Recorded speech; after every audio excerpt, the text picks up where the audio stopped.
আসসালামু আলাইকুম রহমতুল্লাহি ওবরকাতুহ। সম্মানিত দর্শক, বাংলাদেশের পেট্রোল পাম্পগুলোতে রীতিমতো ইরান এবং আমেরিকার যুদ্ধ শুরু হয়ে গেছে। সরকারের পক্ষ থেকে নির্দেশনা জারি করা হয়েছে যে পেট্রোল, ডিজেল, অকটেন থেকে শুরু করে অন্যান্য যে সকল জ্বালানি রয়েছে সেখানে সরকার যে রেশনিং করার চিন্তা ভাবনা করছে তার প্রাথমিক টেস্ট কেস হিসাবে পেট্রোল পাম্পগুলোতে বলা হয়েছে যে প্রতিটি মোটরসাইকেল একসঙ্গে মূলত ২ লিটার তেল নিতে পারবে। প্রাইভেট গাড়ি যেগুলো রয়েছে সেইগুলোতে ১০ লিটার তেল নিতে পারবে। তো এমনি আমাদের দেশের যে হুজুকে বাঙালি, আমেরিকার আগ্রাসন, ইরানের যুদ্ধ, হরমুজ প্রণালী বন্ধ, এগুলো নিয়ে বাংলাদেশে যে সকল সমস্যা হতে পারে সে সকল সমস্যাকে আরও কয়েকশো গুণ বাড়িয়ে নিজের মাথায় সেই বোঝা চাপিয়ে বহু বাঙালি খাওয়া দাওয়া বন্ধ করে দিয়েছেন। অনেকে ব্যবসা বাণিজ্য বন্ধ করে দিয়েছেন, অনেকে রাজনীতি বন্ধ করে দিয়েছেন, আর সারাক্ষণ ফেসবুকে বসে এআই দ্বারা তৈরি করা যে সকল ভিডিও রয়েছেন সেগুলো দেখে মোটামুটি বেঁচে থাকার আনন্দ বা সার্থকতা খুঁজে বেড়াচ্ছেন। আমাদের দেশের বেশিরভাগ মানুষ ইরানের সাপোর্টার। কাজেই ইরান আমেরিকার কোন কোন ঘাঁটিতে আক্রমণ করলো এবং কোন জ্যোতিষী ইরানের জয়ের ব্যাপারে কী বলেছেন, এমনকি মুহাম্মদ রসুলুল্লাহ সাল্লাহ আলাইসাল্লামের যে হাদিস সমূহ রয়েছে ইরানকে নিয়ে সেইগুলো তন্ন তন্ন করে খুঁজে মোটামুটি কাজকর্ম বন্ধ করে দিয়েছেন। পবিত্র মাহে রমজান চলছে। করোনার পর থেকে আমাদের যে অর্থনৈতিক দন্যতা, এটি নিম্ন পর্যায়ে যেতে যেতে যেতে যেতে এখন একেবারে তলানিতে গিয়ে পৌঁছে গেছে। এই ১৮ কোটি মানুষ কিভাবে চলছে আমরা বলতে পারি না, কেবলই মাত্র আরশের মালিক মহান আল্লাহ রাব্বুল আলামিন তিনি বলতে পারেন। যখন করোনা শুরু হলো পুরো দেশ টালমাটাল, কয়েক মাস কাজ নাই, কর্ম নাই, ফ্যাক্টরি, ব্যবসা বাণিজ্য, দোকানপাট সব বন্ধ। এমনকি সেলুনগুলো বন্ধ ছিল। ফলে কি করে যেন মানুষ সারভাইভ করে গেল। অদ্ভুত একটা ঘটনা। এরকম একটা ঘটনা ইউরোপে আমেরিকাতে ঘটলে মানে সরকার দেউলিয়া হয়ে যেত। কিন্তু আমাদের দেশে কোনো রকম সাবসিডি ছাড়াই মানুষজনকে যেভাবে ঘরে বন্ধ করে রাখা হলো, এটা হয়নি পৃথিবীর অন্য কোনো দেশে। সেই রেশ কাটাতে না কাটাতেই শুরু হয়ে গেল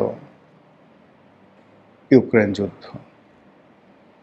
ইউক্রেনের সঙ্গে আমাদের অনেকগুলো ব্যবসা রয়েছে, বাণিজ্য রয়েছে, এবং ইউক্রেন জনিত কারণে ইউরোপ এবং আমেরিকার সঙ্গে আমাদের যে স্বাভাবিক যে সম্পর্কগুলো ছিল সেখানেও নানা রকম কন্ডিশন চলে এলো।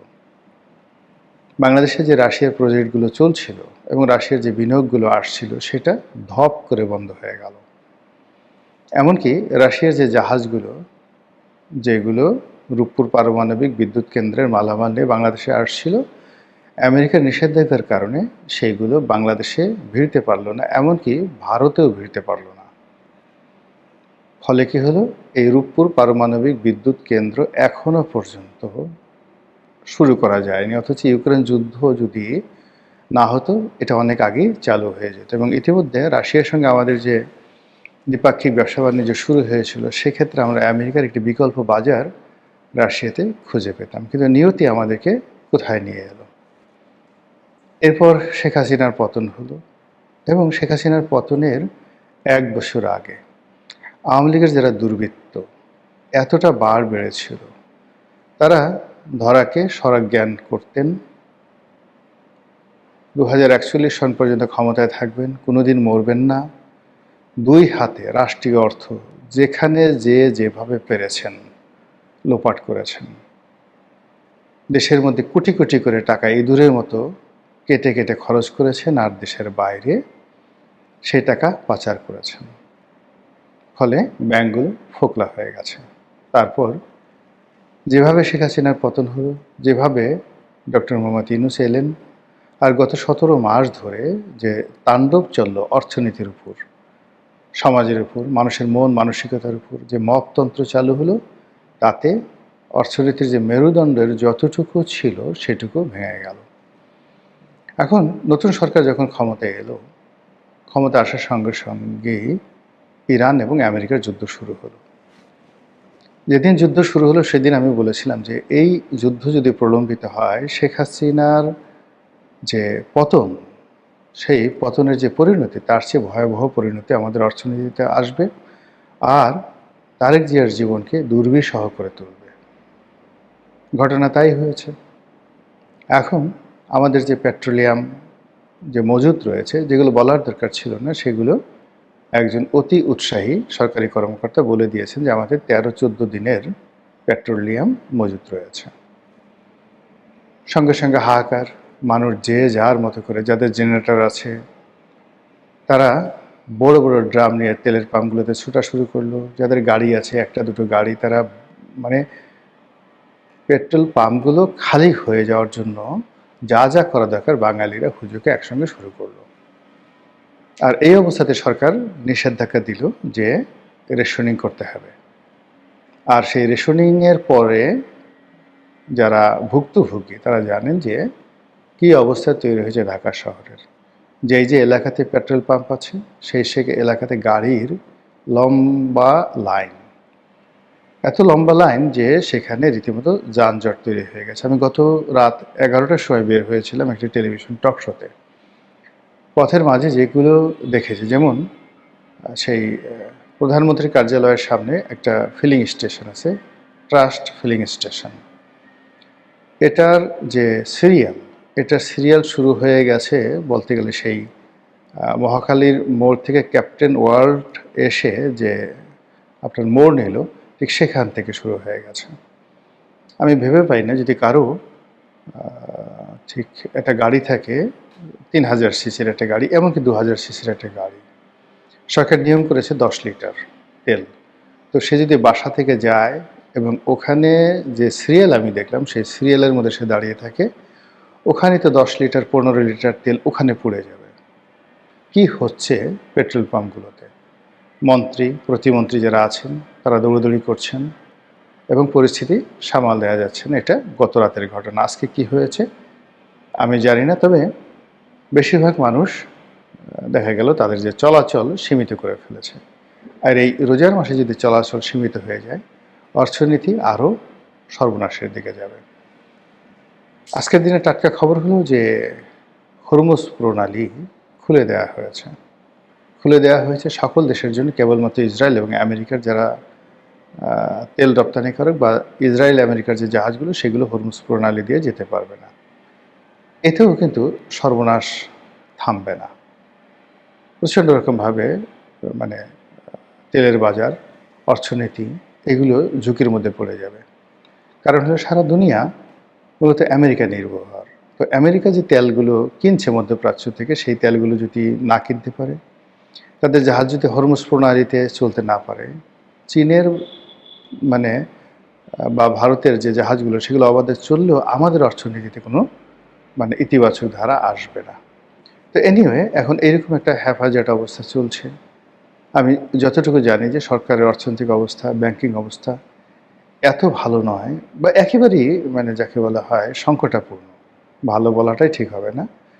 এই সংকটাপূর্ণ অর্থনীতি নিয়ে তারপর সেই যাকে বলা হয় আপনি স্পট মার্কেট থেকে বেশি দামে এলএনজি এনে, পেট্রোলিয়াম এনে, ডিজেল এনে, ফার্নেস্ট অয়েল এনে বাংলাদেশের চাহিদা পূর্ণ করবেন, এটা বলতে গেলে অসম্ভব ব্যাপার। কাজেই এই সমস্যাটা থেকে যাবে এবং এই সমস্যাটা আমাদের অর্থনীতির চাকাকে থামিয়ে দেবে। এবং বর্তমান সরকারের বিরুদ্ধে যদি কুচক্রী মহল তারা রাস্তায় নেমে অনার সৃষ্টি তৈরি করে, আমি খুব অবাক হব না। গেল এক।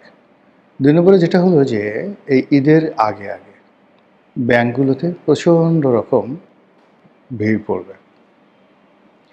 ইতিমধ্যে সাবেক গভর্নর খোলামেলা কথাবার্তা বলে 5টি ব্যাংকে ব্লক করে দিয়েছে, ইসলামী ব্যাংকগুলোকে, যেখান থেকে একটি টাকাও তোলা যাচ্ছে না। আমার এসএলএমের ফার্স্ট সিকিউরিটি ব্যাংকে অ্যাকাউন্ট ছিল, দীর্ঘদিন ধরে আমি এই ব্যাংকে অ্যাকাউন্ট পরিচালনা করতাম এবং আমার ব্যবসা যখন খুব ভালো, তখন এই ব্যাংকের সাথে মানে বিশাল লেনদেন করেছি। আমার গার্মেন্টসের অ্যাকাউন্ট এখানে ছিল, বিকল্প অ্যাকাউন্ট এখানে ছিল। আর অফিসের একদম পাশে হওয়ার কারণে দৈনিক যে নগদ ট্রানজ্যাকশনগুলো হলো, আজকে বিকেলবেলা রাখতাম, আবার কালকে সকালবেলা তুলে নিয়ে আসতাম। এভাবে হিউজ ট্রানজ্যাকশন হতো। এমনকি যখন আওয়ামী লীগ জমানাতে এই ব্যাংকগুলো দেউলিয়া হওয়ার পর্যায়ে ছিল, তখন পর্যন্ত এই লেনদেনগুলো অব্যাহত ছিল। এখন এই ব্যাংকগুলো মার্জার হওয়ার পর এমন একটা অবস্থা তৈরি হয়েছে যে আমার একটা অ্যাকাউন্টে পর্যাপ্ত টাকা থাকা সত্ত্বেও একটা ক্রেডিট কার্ডের বিল আসছে ৮,০০০ টাকা, তারা সেই বিলটা দিতে পারেনি বা দেয়নি। এমনকি পরবর্তীতে যখন আমি নগদ টাকা পাঠালাম যে ঠিক আছে আপনাদের অ্যাকাউন্টে দিতে পারছেন না, আপনি ওই আমার ক্রেডিট কার্ডটা ওই অ্যাকাউন্টের সাথে অ্যাড করা যায়, অটো ডেবিট হয়ে যাবে।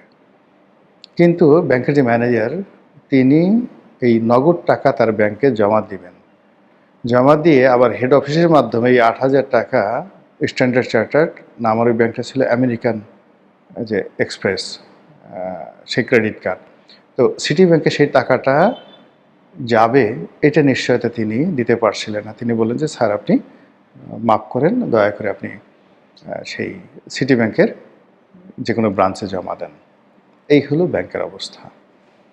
তো যে ব্যাংকগুলোর ব্যাপারে সাবেক গভর্নর নেতিবাচক কথা বলে গেছেন, সেগুলো ১২টা বেজে গেছে। আর জনতা ব্যাংক, অগ্রণী ব্যাংক থেকে শুরু করে এমনকি সরকারি যে ব্যাংকগুলো রয়েছে সেগুলোর অবস্থাও ভালো নয়। তো নতুন সরকার ক্ষমতায় এসছে, আসার পর রাতারাতি টাকা ছাপানো সম্ভব হবে না। আর এই ঈদের আগে যদি টাকা ছাপানো হয়, তাহলে মূল্যস্ফীতি এবং মুদ্রাস্ফীতি নিয়ন্ত্রণহীন হয়ে পড়বে।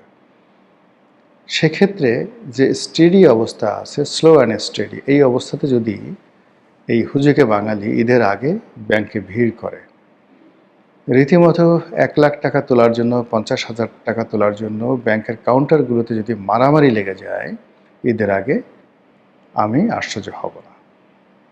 এর বাইরে সরকারের শ্রম মন্ত্রণালয় তারা বলে দিয়েছে যে ঈদের আগে আপনার যে শিল্প কলকারখানায় কর্মরত শ্রমিক ভাই বোনেরা আছেন তাদেরকে বেতন ভাতা পরিশোধ করতে হবে, এবং এটা কত হাজার কোটি হবে আমি বলতে পারবো না, বিশাল। আপনি ৪০ লাখ লোক আছে প্রাইভেট সেক্টরে, বিশেষ করে গার্মেন্টসগুলোতে, প্রায় ২০ লাখ লোক আছে সরকারি কর্মকর্তা কর্মচারী। এদের এই ৬০ লাখ লোকের বেতন ভাতা সহ অন্যান্য যে সকল প্রায় ২.৫ কোটি লোক ক্ষুদ্র এবং মাঝারি ছোট ছোট দোকান, কুটির শিল্প এখানে কাজকর্ম করছেন, তাদের এই বেতন ভাতা ব্যাংকের মাধ্যমে ট্রানজ্যাকশন হতে কত লক্ষ কোটি টাকা প্রয়োজন নগদ, এটা ব্যাংকাররা বলতে পারবেন। এবং সেটা নিয়ে এখন সরকারের কতটা প্রস্তুতি আছে আমি বলতে পারবো না। ইতিমধ্যে নতুন গভর্নর আসছেন, তাকে নিয়ে নানা রকম চক্রান্ত চলছে, কূটতৎপরতা চলছে, এবং তিনি যাতে ফেল করেন এবং তারেক জিয়ার যাতে বদনাম হয়, সেই জন্য মানে গুপ্ত সংগঠনের যে সকল লোকজন আর্থিক সেক্টরে লুকিয়ে আছে নয়, আর্থিক সেক্টরটা নিয়ন্ত্রণ করছে। বাংলাদেশের ইসলামী ব্যাংকগুলো এখনও গুপ্ত সংগঠনের লোকজন নিয়ন্ত্রণ করছে। তো তারা যদি ঈদের আগে মোটামুটি একটা প্যাচ খেলে দেয়, তাহলে তারেক রহমান সাহেব কোথায় যাবেন, কি করবেন, কিভাবে সামাল দিবেন আমরা বলতে পারবো না। তার মালিক, আমাদের মালিক একমাত্র আল্লাহই হয়তো তাকে রক্ষা করতে পারেন। আসসালামু আলাইকুম ওয়া রাহমাতুল্লাহি ওয়া বারাকাতুহু।